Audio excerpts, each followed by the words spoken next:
So yummy naman ang ating lulutuin ngayon, guys. At hindi ito nakakaumay na klase na pangluto, guys. Okay, sundan lang natin ang video sa ating niluluto ngayon. Meron tayo ditong pork. I-sear natin in a high heat. Yun, guys, at baliktadin natin para masarap yung ating lulutuin ngayon. Pag nabaliktad na, guys, medyo naiga na, ilagay natin yung ating ahos at saka bombay.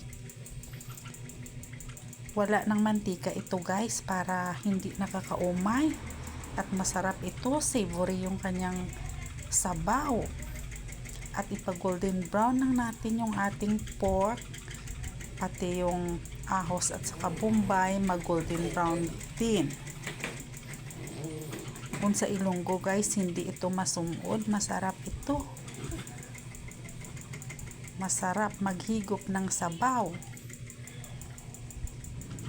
Guys, naiga na ang ating pork.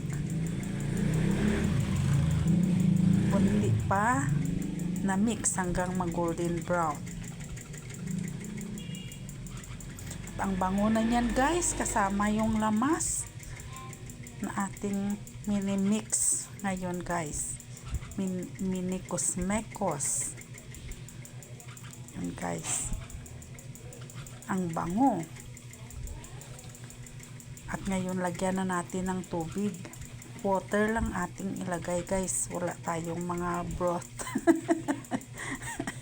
So, water lang. Pag malambot ng ating karni ng baboy, inilagay ko na, guys, yung ating gabi.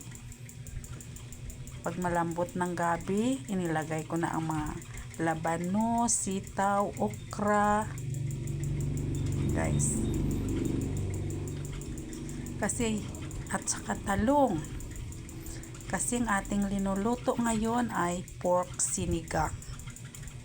Complete yung mga ingredients niyan, guys, ng ating pork sinigang. At ngayon, pork cube. Para mas malasa. Napakasarap nitong ating sinigang na pork, guys. Ang sarap ng sabaw. Hindi nakakaumay, hindi ma-oil. Kasi iginisa natin sa sarili niyang mantika. Walang cooking oil ito, guys.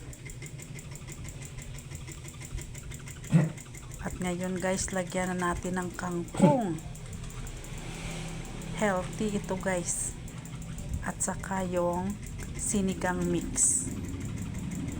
Kahit na kumakain tayo, guys, ng pork, pero hindi masyadong mataba kasi hindi natin iginisa sa oil.